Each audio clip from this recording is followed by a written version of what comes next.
This is Waves, a podcast from APTA Michigan. I'm Andy Wicks.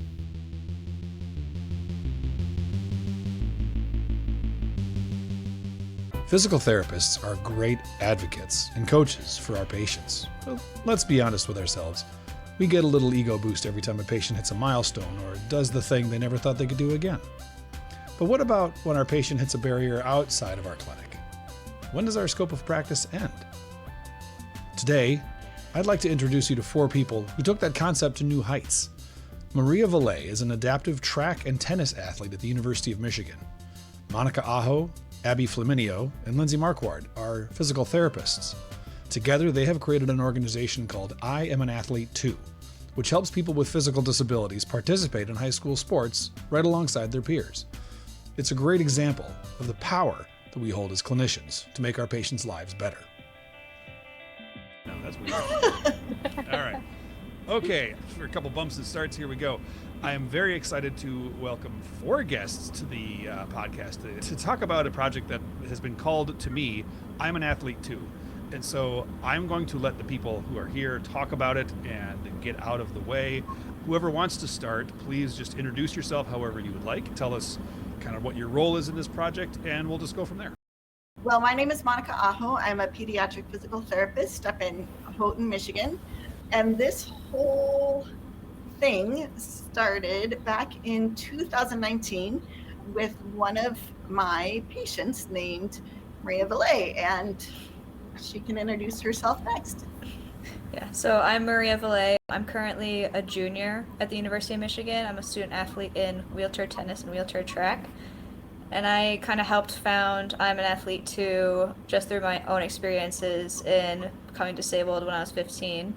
And Monica and Abby, who will introduce herself, kind of helped get that started with me. Excellent. And I'd like to say Maria's being very humble when she says I kind of helped found. Maria is the reason that we founded this. She is why we're here. I'm Abby Flaminio, and I came into this in 2021. It was my last clinical of PT school, and my last clinical they threw me all the way up in Houghton with Monica. So I'm originally from the UP, and I met Monica and Maria, and this whole project just kind of went from there. And I work in peds and neuro. I'm a little all over the place. My name is Lindsay Marquardt. I am a physical therapist, also focused on peds. I came across these lovely ladies and this organization in late winter, early spring of 2023 at the Lower Peninsula clinic that we offer. And I came on as a new faculty member at U of M Flint through another one of our faculties, just as a volunteer opportunity, and loved their cause. It resonated with my background of track as well. So it just sounded perfect to combine track and physical therapy. So I've been practicing for 12 years. Obviously, peds, adaptive sports is a huge passion of mine. And what they have done to start this organization is fabulous. And I'm hoping that I can just add as much as I can to help it move forward. So Maria, it kind of seems like you are at the center of this, you know, maybe for lack of a better term. So do you want to tell the story? Yeah, sure. So I can tell my story first. Yeah, please do. Yeah, so when I was 15, I had transverse myelitis, which is random inflammation of the spinal cord, which they found no reason for. It's kind of a 1 in a million thing. And so from that, I had a C6 spinal cord injury. And I spent about 2 months at Mott's Children's Hospital in Ann Arbor. And the whole time, the one thing I was worrying the most about was how I would be an athlete, because I had kind of participated in track and cross country throughout my whole life. And that was my biggest worry, not like how I'd walk again, but how I would compete in track. And so through that, you know, I'm from a very small town, so there aren't a lot of physical therapy options. And that's how I got introduced to Monica, who's the peds therapist up there in the UP. And through that, we started, you know, obviously the rehabilitation journey of me learning to use my limbs again, because I was a quadriplegic at that time. And through that, we also tried to find a way to continue sports for me, because that was also a main focus. And with that, Abby jumped in as part of like her project when she was a PT student with Monica. And we started just, you know, with me getting my own equipment and just figuring out the adaptive sports world, because it's not huge in the UP or in general. Like none of us had even seen none of us had even seen like a racing wheelchair before for track, and so that was a huge learning curve. But we grew to learn that actually a lot of people in Michigan even don't know about adaptive sports because there was not even a category for adaptive sports in high schools in Michigan. And so through that, we kind of started with a proposal called I'm an Athlete Too, so that I and other students could compete on their high school track teams. And then that kind of progressed to more of an organization where we now offer clinics and then help other athletes, get started in sports, and then also support their journey in loaning out chairs and just teaching them about the world. So that's kind of where we are now, but it did start with just me wanting to get in a track chair, and then Monica and Abby being very supportive and wanting to help me on that journey. Well, and I think that's fantastic, and I love the idea. It's such a simple idea of see a problem and let's solve the problem. And the problem is, hey, I want to keep doing track. How do we keep doing track? Let's keep doing track. That's perfect. I love it. Monica, I think I cut you off. Well, I was just going to say, when Maria first decided that she wanted to get back onto her track team and she found a racing chair, it worked out really well. Her school was super supportive about allowing her back on the team. And so Abby's project was just to figure out how Houghton High School could incorporate Abby back on the team. So Abby, of course, being the underachiever that she is, reached out to, Paralympians and U.S. Adaptive Track and Field and all these people nationwide. And through the process of that, we discovered that Michigan was one of only 14 states in the nation that didn't have provisions for adaptive athletes. Really? Other states had been incorporating adaptive athletes for literal decades. And Michigan was so far behind. We were just kind of mortified. And here we are, up in rural Michigan with this little girl who wanted to do track and realizing what the heck, what's up with Michigan? Yeah. For those of you who aren't familiar with Michigan, Houghton is at the tippy top of the Upper Peninsula. And while it is a lovely place, I'm sure I've never actually been there, but I've heard it's lovely, but it's not a big place. No, it is very small. Yeah. And we were mortified to learn that Michigan was so far behind the rest of the nation. It was shocking to us. And then that first year, Maria participated on our track team and it was great. And she did, her teammates loved her and it just worked swimmingly. And then it came time for regionals and finals, which are sponsored by the Michigan High School Athletic Association. Mm-hmm. And she was told in no uncertain terms that she was not allowed to participate, that there wasn't a category. And yeah, exactly. Big thumbs down. Yeah. And it's when I heard this, so this was introduced to me, we were all introduced at the APTA Michigan Fall Conference. And that's when it came about, this realization that, wow, there isn't even a category for you to compete, Maria. And not only that, which is okay, I can understand the lack of a category because I'm guessing there aren't a lot of adaptive athletes, but by taking it of saying you are not allowed to compete because, well, we've never done it before and we don't know how to do that. And so we're not going to do that. It's baffling. It's like a slap in the face.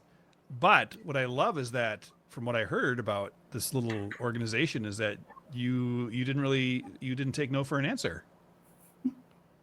Yeah, I mean, they gave us they said that we could have a proposal so that they could accept it maybe the next year, which we were obviously upset that it could happen that year. But a big thing that our goal is that it's not just participation, but it's competition. Yeah. Yeah. So our proposal included that you could score points for your team if you passed a certain threshold of time or if there was other adaptive athletes competing. Because I personally had been on varsity before my injury, so I knew that competition and that aspect of being an athlete, and that was I really wanted to get back into the team and get that back.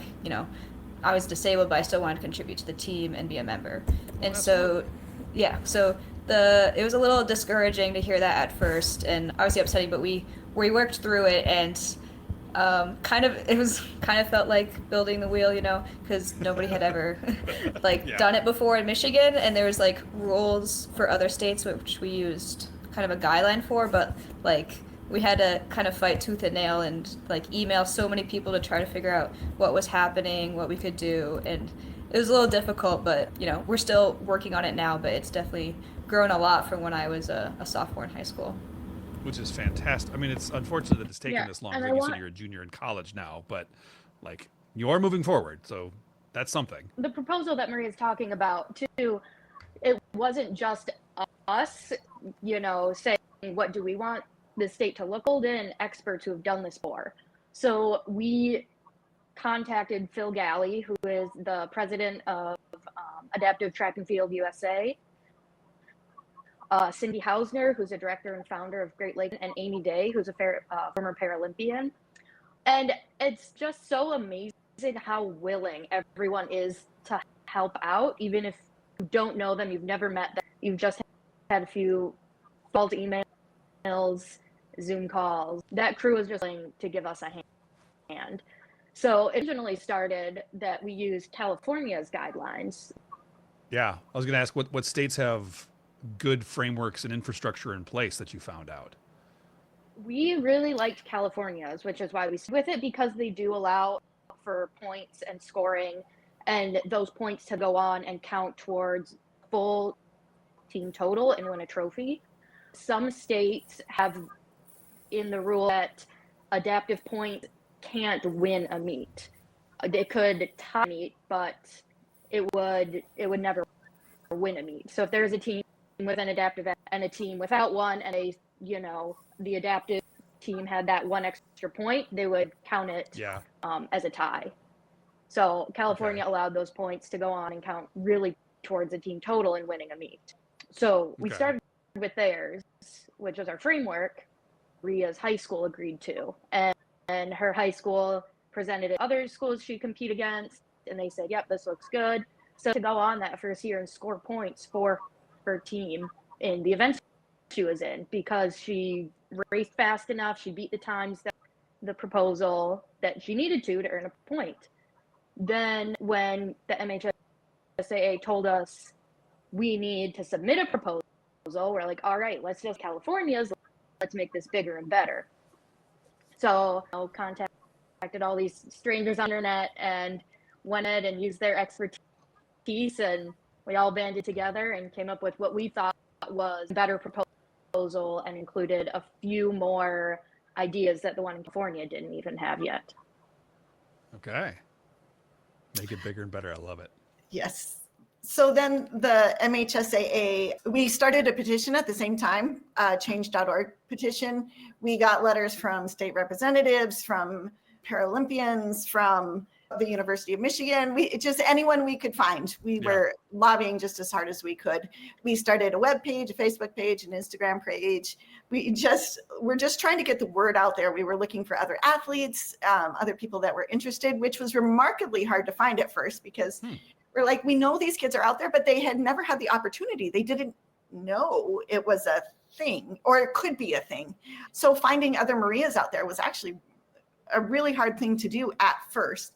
But after all of this, Houghton High School submitted the proposal on Maria's behalf, and the MHSAA came back with a 2-year pilot program. So for that 2-year pilot program, there was an adaptive category for regionals and finals that was allowed, but it was exhibition only. Like, you're allowed to participate. Yeah. And we'll all cheer and feel good about ourselves, but they weren't allowed to score points, and they're only allowed four events. So 100, 200, 400, and the shot put were the only events that these athletes were allowed to do. So for the very first year of the pilot program, there were 3 adaptive athletes in the UP. I was really proud of our 3, and then 2 in the Lower Peninsula. Look at the UP overrepresenting the Lower Peninsula. Right? When does that ever happen? I know, right? And then, but the thing is, racing on track isn't just like get on your everyday chair and go. Like, it requires equipment. And that was the next thing that we found. Like, okay, first of all, the MHSAA allowed this pilot program, but they told no one. Like it was secret to Oh my gosh. the coaches, the athletic directors. Like, no, it was literally in an addendum at the end of a newsletter, like in between no new news, and it was nothing. It was like radio silence, but like, okay, they'll allow it. So first of all, no one knew about it. For that addendum too. Yes, Wow. we had to search. And then equipment is super expensive. A racing chair costs between $4,000 and $7,000. And since it was a new thing in Michigan, no one had a racing chair. Like Maria had borrowed one at first from the Great Lakes Adaptive Sports Association out of Chicago, but it was up to us. So that very first year, we kind of panicked. We found these two kids that we had found in the UP, and we realized like, oh, we got to get them chairs. So we just put out an APB and said, hey, does anyone have a racing chair? And we found this Paul's Party in Wisconsin, and they loaned us some chairs. They were awesome to get us started. Once they found out what we were doing and that Michigan was trying to get adaptive sports started at the high school level for inclusion, they were super supportive, and we borrowed some chairs for some of the other athletes that first year. And then the second year of the pilot program, we had still 3 in the UP and 5 downstate, so it grew. Okay. And then this last track season, with more lobbying, more letter writing, more constant pressure, news articles, like Maria has told her story ad nauseum to anyone who will listen. It just putting as much pressure as we possibly can on the MHSAA. It was finally made a permanent category in the state of Michigan this past track season. So, yay! But of course, there's a but. Still only 4 events and still only exhibition. Okay. So these kids are not being treated as equal team members. They're not allowed to participate in all the events that the other kids are. And so we thought, okay, we can lobby as much as we want. What really will make the difference is to raise up athletes. We raise up athletes because they're not going to do it. We train coaches because they're not going to do it. Yep. We train athletic directors because they're not going to do it. So that's when the idea came to start these clinics. And we've been hosting these clinics now for 2 years, one in the Upper Peninsula and one in the Lower Peninsula. In the meantime, we've been working really hard to raise money to buy equipment that we loan for free to athletes. And then we hold these clinics for free. We've had the University of Michigan Adaptive Track and Field help us, Amy Day from the Great Lakes Adaptive Sports Association. We've had gold medal Paralympians, Daniel Romanchuk and Susanna Scaroni help us, and Sam Grew. We've just had all these people come out to help us to train up athletes in the state of Michigan. And our last track clinic in Flint this past spring, we had 19 kids, and I was turning kids away. We didn't have enough equipment for them all. That's incredible. Yeah, they're now people see these kids racing, and they think I can do it too, and they can see themselves racing, and they realize I can be a part of my high school team, and so it's just exploding at a statewide level, which is super cool. It's exploding and it's gotten bigger. It's not where we want it to be. But it's not where we still have a lot of work to do. It's a lot of work to do. But that's incredible. What a cool story you've all put together already. Clearly it's not done, but clearly it's not done. So I was just thinking about when you were talking about the equipment costs. Because again, my clinical background is in neuro rehab. So I am well aware of the cost of a custom fit wheelchair. Let alone even a custom manual fit wheelchair versus even a power wheelchair. We're talking buying a new car practically. And it's not like you can just order, a small, medium, and a large, chair. No. The needs are so specific and the needs are so different and things like that. So you have some major logistical hurdles, but it's just a hurdle. It's no big deal. By the way, doing hurdles in track on a chair would be rad. That would be so cool if we could figure out a way to do that. We'll let Maria start that one. Okay. I don't know what it would look like, but I'm there for it. High jump and hurdles. Yeah. Okay.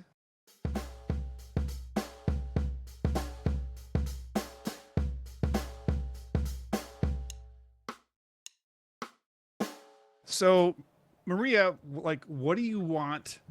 What do you want this to be? What do you want the end game to be?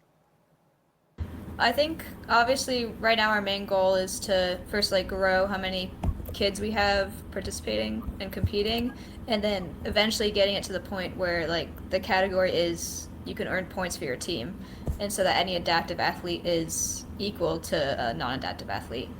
So that's the ultimate goal. I know seems I mean, pretty plain to it say, seems obvious. but yeah. Yeah, but Unfortunately, yeah. It's like even the rules for track and Paralympics are so convoluted is not the right word, but there's so many different rules to try to make it equitable. And I understand that you want to try to make things equitable with ability.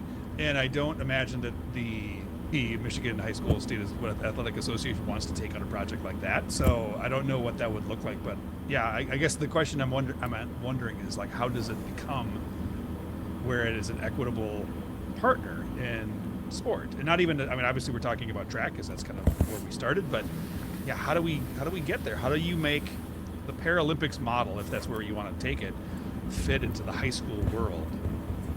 I don't know. Yeah. So. Oh, go ahead. Yeah, so and like in the Paralympics, there's lots of classifications based on the differing disabilities, which that occurs more at like adaptive meets where there's a lot more adaptive athletes. But so we fit our model, knowing that there will be less athletes competing, so that there's an ambulatory and a non-ambulatory category. So there's not necessarily all those different classifications that would occur in the Paralympics, just because there's less kids competing. So that hopefully makes it a little more competitive, which, it's not the perfect system, not quite totally equitable, but yeah, we're working on it. But so if we have that model where it's just wheelchair and ambulatory, and then hopefully that will help the integration, move along and make it a little easier. And, like when I first had this idea, 5 years ago almost, we were faced with a question of like, who's going to compete in it, and like there's no adaptive athletes, but obviously we've built it and we've had more compete each year, and so it's kind of there's no adaptive athletes because there's no opportunity for adaptive athletes to compete. That's exactly it. This past year at finals for the MHSAA, there were adaptive athletes in every division statewide. Really? And all divisions except for one, which I think was Division 4 in the Lower Peninsula, there were at least 2 adaptive athletes competing against each other. So the category was represented in every division statewide. And I think that's how we get to that equitable piece is we have to make some noise. We have to bring some attention to the piece. I don't think I've talked to one person about it that was like, oh, I've heard of that. Like every single time I bring up this organization, every single time I bring up high school track, everyone's just got this blank stare, and they didn't know it was an issue. They didn't know it was a concept, and they didn't know that they have, taken steps to try to fix it. But I feel like that's how you make change, right? Is you got to kind of be a squeaky wheel and get in people's faces and like show them that these athletes are here. Yeah. They are present and they can come in strong numbers and can be very passionate. It's so important at this level too, because like Maria was saying, there are those big adaptive meets where exclusively adaptive athletes, but not every kid has this to travel to those big meets. Not every kid has the resources or transportation or the money available to go to these big multiple day long events where they can really compete with those, in those same categories. So if we're getting them at the high school level, they get that chance to compete with their peers, and they, have the school bus to take to meets. They have practice with their classmates. They don't have to rely on, all these other outside sources to go and have that same experience. Not every single kid joins a travel basketball team or travel softball team. So we shouldn't see these adaptive athletes to do just that. They should have that chance to have it right home. Yeah. And what you're talking about, Abby, is also you're just normalizing it. It's just They are an athlete just like everyone else. They just happen to use wheels instead of their legs, and that's fine. And That's exactly it. And that's what I was going to say. The results of what we have seen of these athletes that are able to participate with their peers, it has been life-changing for some of these kids. I imagine. Well, so first of all, Maria being the trendsetter, she's got a full ride scholarship to a D1 school as an athlete. Like, you know, that's an opportunity that came because she played sports in high school. And she's paving the way for others that are right behind her on her heels who are following everything she wants to do. You know, they really look up to her.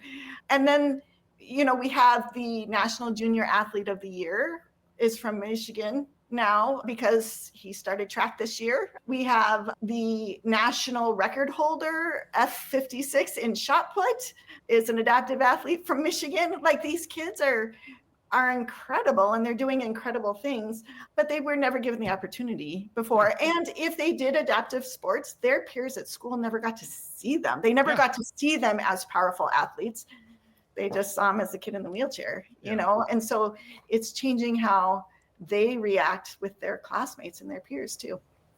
I was realizing after I saw after Steve introduced you and talked about you at fall conference, and I made a big deal this year to like talk to my students about watching the Paralympics, about how cool it is to watch the Paralympics. And then I realized, I was thinking, I've never given one moment's thought about how does someone become a Paralympian? Because you don't start as a Paralympian. Like, that's just not how it works. And yes, there are people who got to be a Paralympian due to some trauma or an injury or an illness, but there are also many Paralympians who were born the way that they are and have always been this way.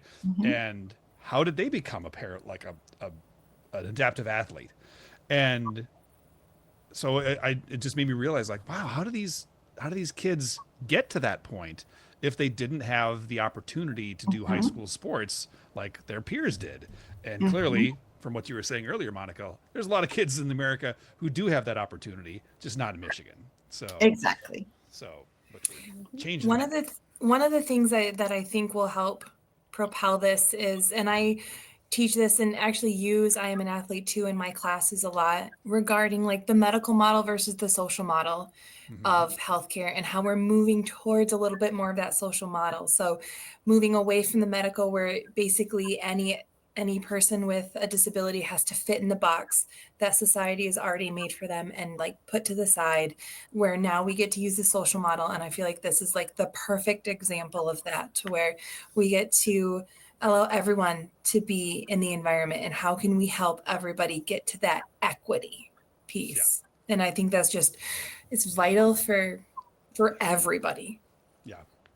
And that also just leads to a moment of realization I had when I had to learn the difference between equality and equity. I realized, like, they're very different terms. Very different. Very different terms. Oh man. Maria, I want you to come talk to my students. Holy cow. She's talking to mine. I can if you want to. It's like a tour. You just go all over the place. Yeah, I talk to a lot of people, but I also wanted to comment from like I'm still disabled, I'm a wheelchair user, and it can be a very, single experience. Personally, I had never like even met a disabled person before I was disabled, from a very small town, so I had never even experienced that world of disability before.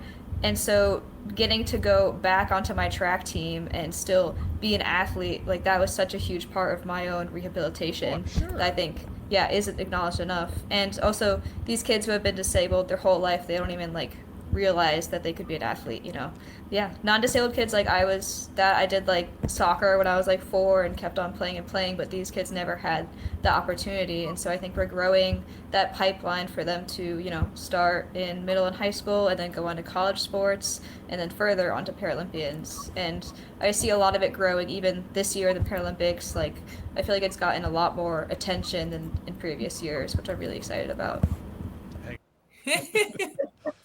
So I was just thinking about this. So I live in the Grand Rapids area, and my kids are in a school where I think we're in the biggest class.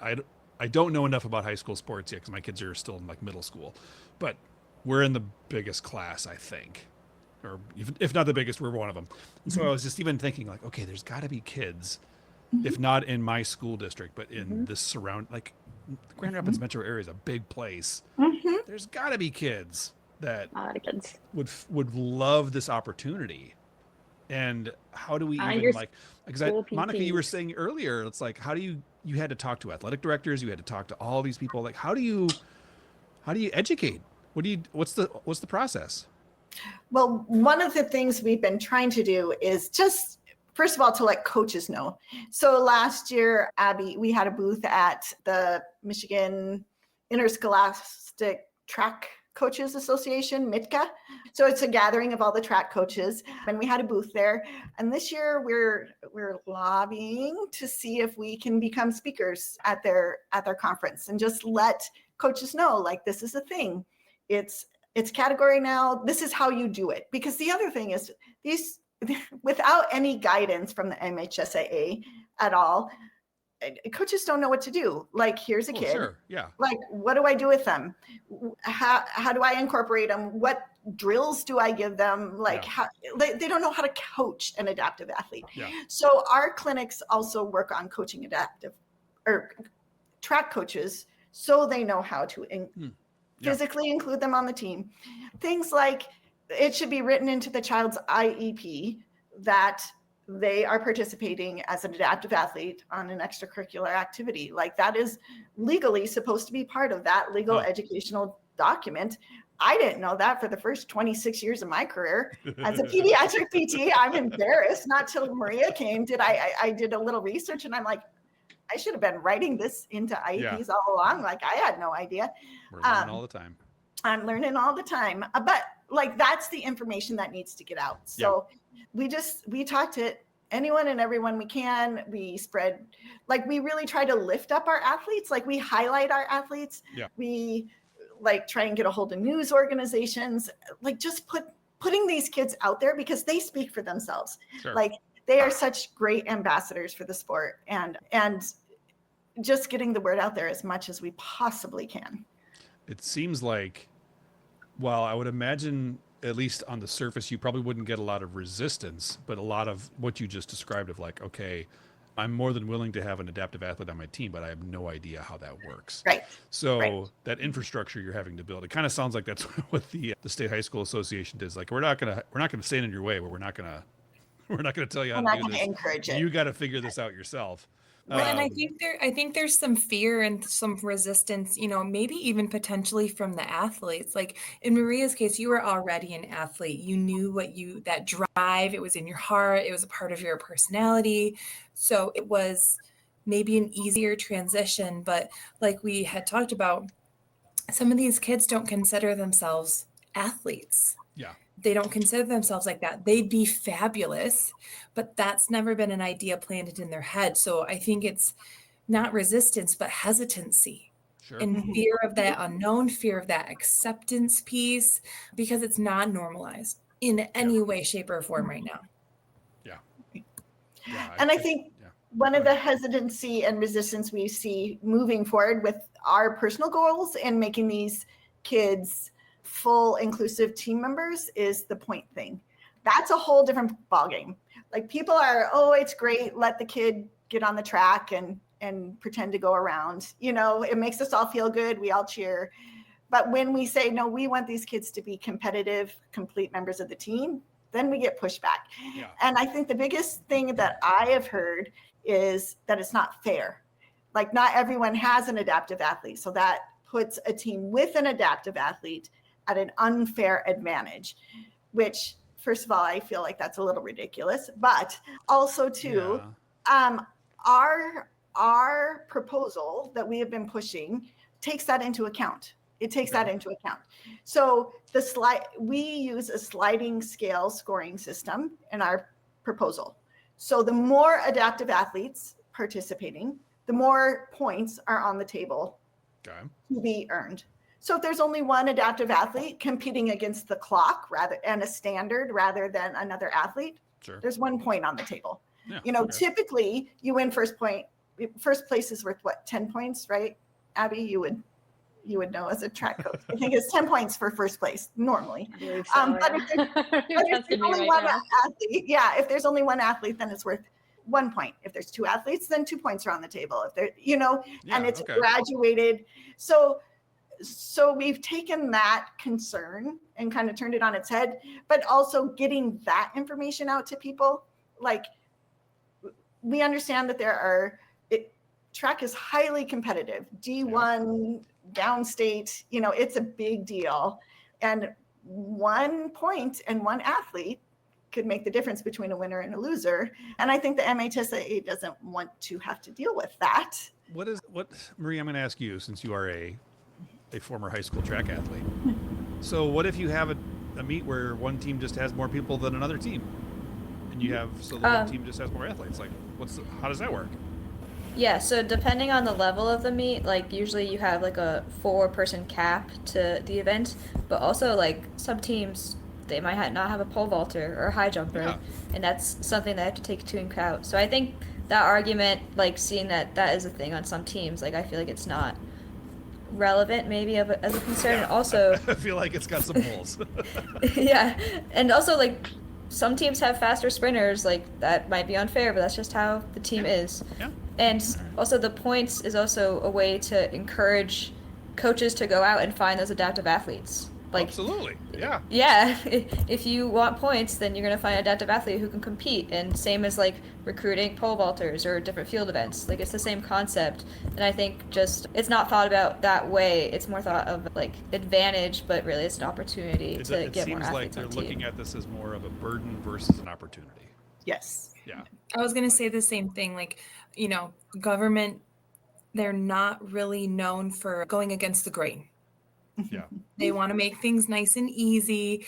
They want to appease as many people as they can and limit the amount of dissonance. And unfortunately, what we are hoping for and pushing for is the exact opposite of that.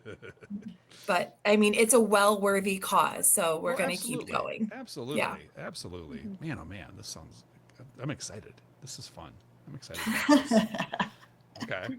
So Maria, I want to go back to you. So you're competing right now.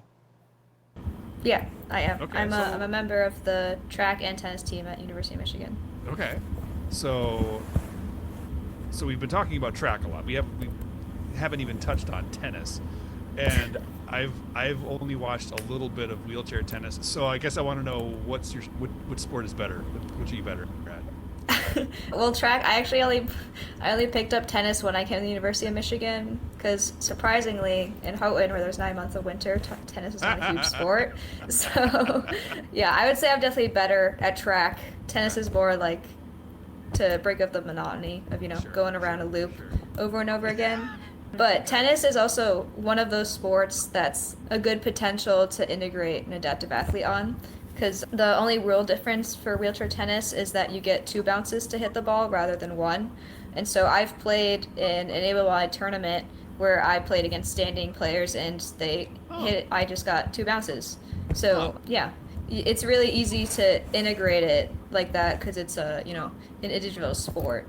Sports like basketball is a little bit harder because you need a whole team. Yeah. But there is also this initiative on the college level to integrate adaptive sports into NCAA sports. So yeah, I can tell last year I went to the NCAA championships, in Hayward, Oregon. Yeah, so I competed there. Just tossing that out there. Yeah. Championships.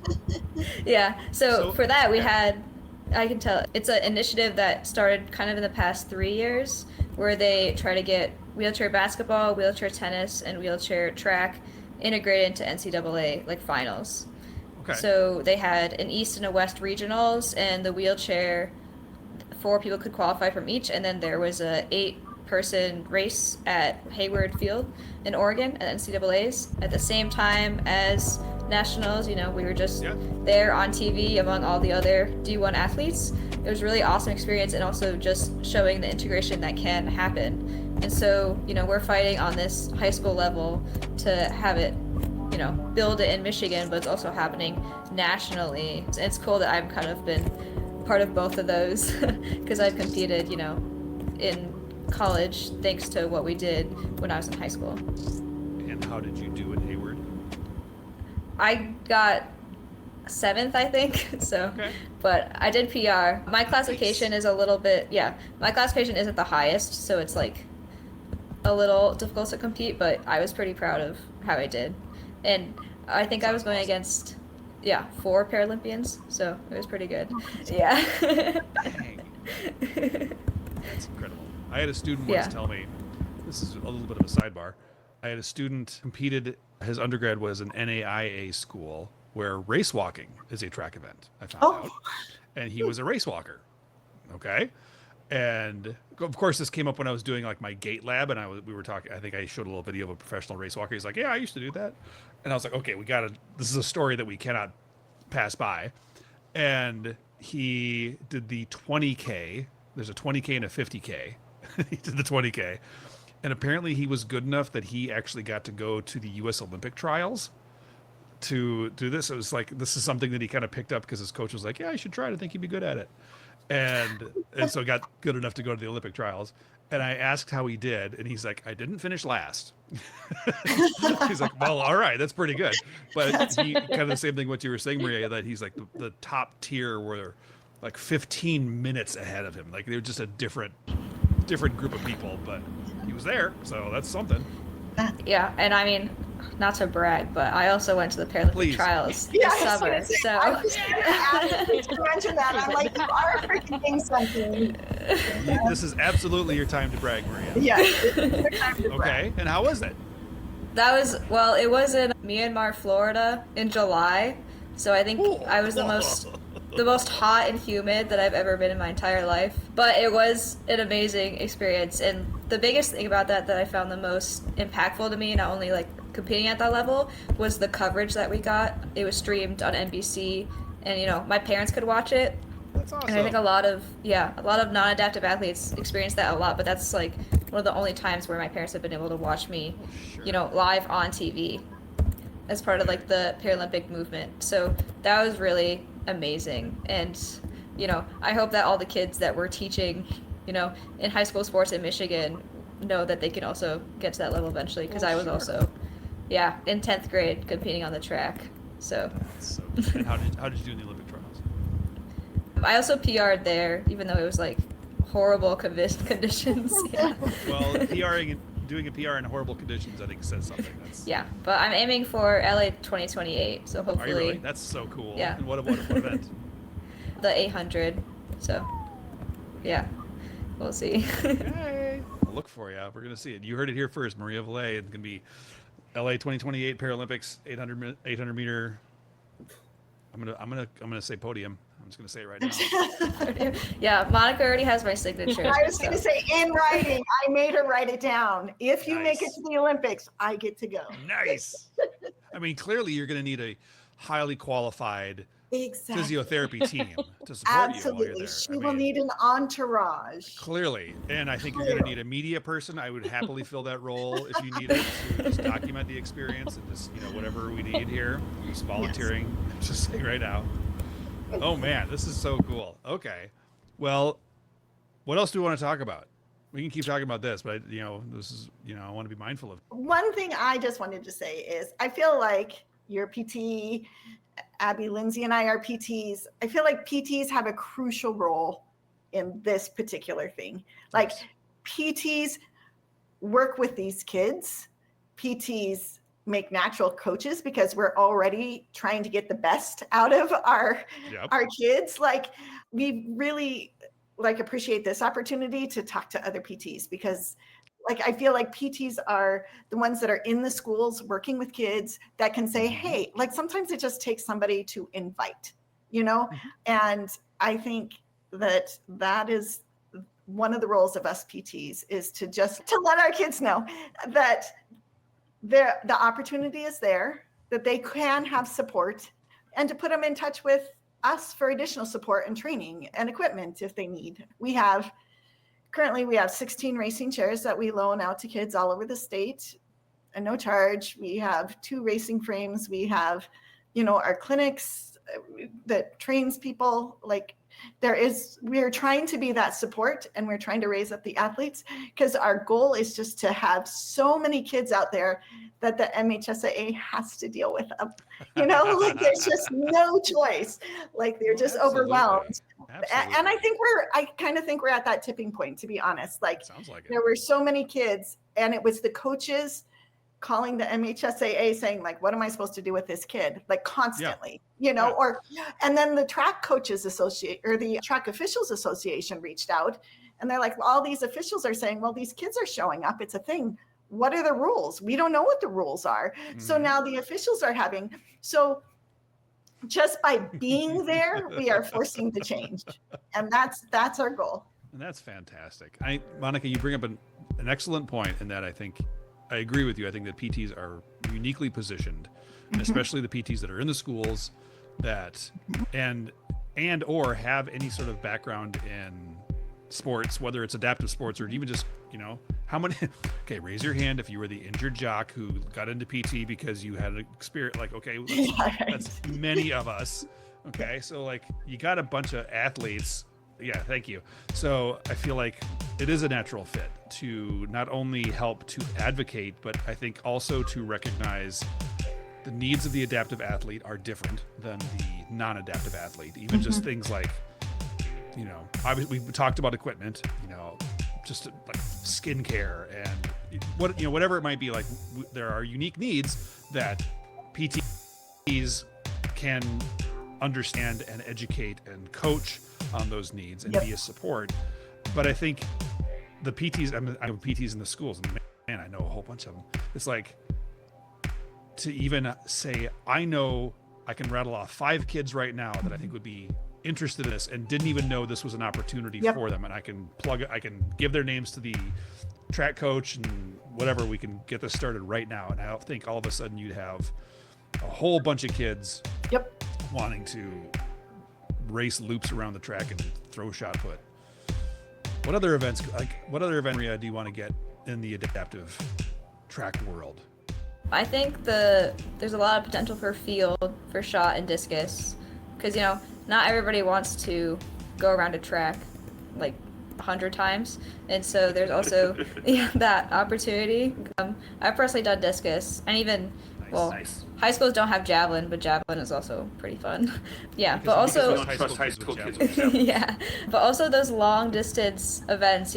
Personally, I ran 5Ks and 2 miles and miles, and I really love like the pacing part. And even in a racing chair past like 800 meters, you start to catch up to the runners and even like can beat runners. So I think there's a potential for some competition there. Once we get up to a mile or an 800.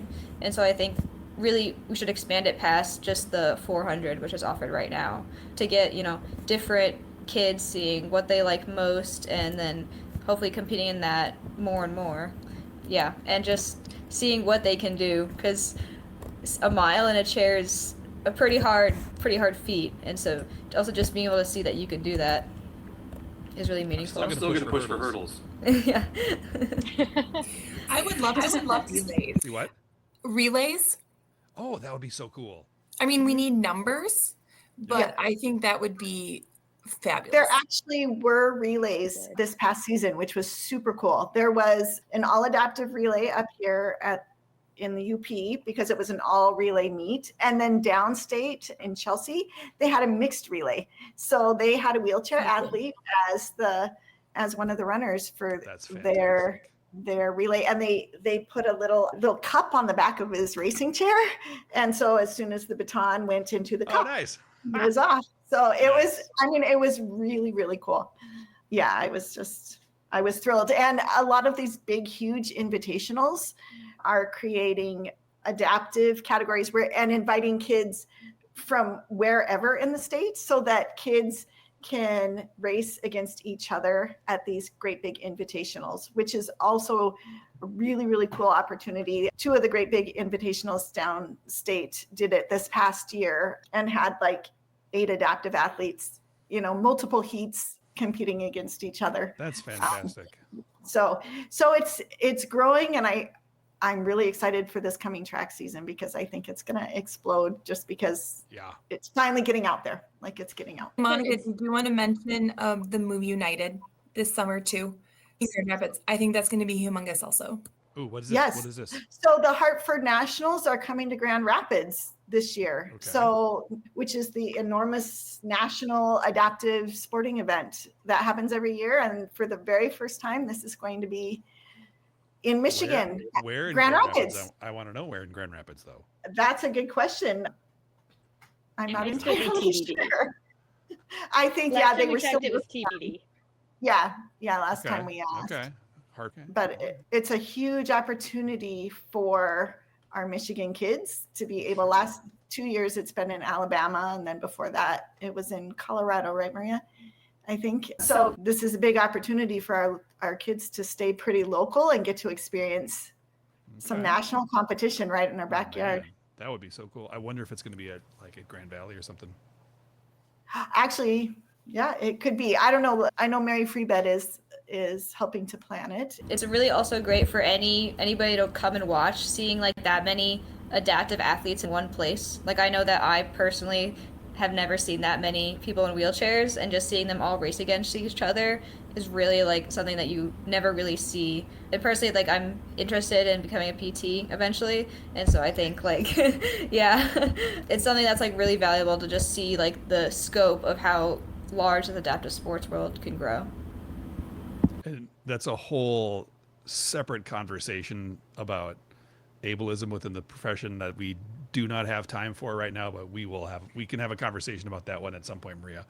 Okay, so I had a thought and it just flew away because I'm so excited. For all the people who are going to listen to this and who are thinking like, okay, I have all these kiddos that I want to get into the sports, where can they find out more? So we have a Facebook page. We have a website. It's IamAnathlete2.org, but there's a dash between each of the words because the other one was already sold. So IamAnathlete2.org with a dash between each of the words, or we are on Facebook and Instagram, I Am an Athlete 2. Okay. We will link to those pages on the show notes. That would be great. There we go. Okay. Oh, cool. Cool website. I'm looking at it right now. Thank you. Yeah. This is so cool. So I'm gonna predict. So I already said Maria's gonna be on the podium in 2028. Okay. With all of us in tow, because like with her entourage. Yeah. And that, let's say, within how many years will we see this become it won't be a provisional or exhibition thing with the State High School Association? When will it become a real thing? What's the prediction? Our goal is as soon as humanly possible. Like, we are not letting up. We're just going to pour on the pressure. I know that a representative from the track officials said, probably within 5 years. And I was like, no, that's a whole generation of kids that don't get to be full members of their team. Like every year that goes by is another year of a kid not being a full member of their team. And so we're just going to keep pushing and keep. Okay. I mean, I just started, right? So I'm kind of last on and just trying to do what I can, but they went from nothing to multiple sports or multiple events, relays, officially in the MHSAA, exhibition or not. They went from nothing to that in 3 years. So hopefully as we're growing momentum, as we're getting the word out, as we are continuing to grow advocacy, I think it'll be quicker than that. Okay. So I'm going to say before 2028. Okay. Yes. I do want to mention, though, kids could get points this year if they give our proposal to their ADs, and have their school accept it. They talk to the other schools they compete against and they accept it. They can be earning points at regular meets, just not state sanctioned meets. So kind of like how Maria did that first year, as long as all the other schools are on board, go crazy, get all the points you want. You just can't do it at regionals, conference, and state finals. Because they're scared of your power. That's right. That's a really good point, Abby. We figure like the more conferences that adopt our proposal, so it's more universal throughout the state, the more kids are going to be like, well, we've been doing this all season. Why is it different now that we're at states? You know? Yeah. Yeah. We've been making it work. So what's the problem now? So that's definitely something that we are more than happy to pass out the proposal to anyone and everyone. And I believe that's also on the website. It's also on the website. Cool. Nice. We will have links to all of this. Do any of you, you certainly don't need to, but do any of you want to be found individually? You don't have to if you don't want to. But, if you got like social media or whatever, are you influencers? Monica is on her Instagram. I'm very proud of how far she's come. I like to tell good for you. Using Internet Explorer religiously. Oh boy. Okay. And personally, I'm on Instagram, and like any individual questions from like athletes or parents, I'm open to. Also, you can just Google my name and probably find it. But yeah, we can link to your profile. Okay. Yeah, because I'm always open to talk to anybody about it, because it can be pretty also daunting experience to start adaptive sports. And I think this is just speaking to your character a little bit, Maria, that you took what I'm sure was an incredibly traumatic and horrific incident in your life and turned it into something that's incredibly powerful and positive. And the fact that you just said, well, hey, I was an athlete and I still am an athlete, and I'm going to continue being an athlete. So stop telling me I can't and get out of my way. I think so kudos to you. Yes. Thank you. Yeah, it's definitely been a long journey, but I'm very happy with where we are right now with it and where we're growing. All right. Well, I think we've been going over an hour, so I want to be very mindful of people's time. So I'm going to wrap things up unless people have things they just got to get off their chest. But thank you, all of you, so much for being a part of your. Oh, I know I was going to say last thing, Monica, just to help you feel better. I had to take a class in college about how to use email. So just okay. I had this is what email is, and I remember thinking I don't get it. Why? What is this? This doesn't make any sense to me. So I get it. We're learning. Exactly. Seriously, thank you all so much. This is super, super awesome. I'm very excited to get this episode out. Thank you, Andy. Well, thanks so for much having us. Thank you so much. Maria Valet is an adaptive track and tennis athlete at the University of Michigan. She, along with Monica Aho, Abby Flaminio, and Lindsay Marquardt, are the driving force behind I Am an Athlete Too. Links to their organization and so many other things can be found in the show notes. Seriously, so many links. Waves is a production of APTA Michigan. It is co-hosted by me and Dr. Catherine Klein. We can be found at www.aptami.org or on social media at APTAMIWaves. Remember, if you're a PT or PTA in Michigan, you can get PDR credit towards license renewal simply by listening to Waves episodes. See those show notes for details. As always, thank you for listening, and may your documentation always be done on time.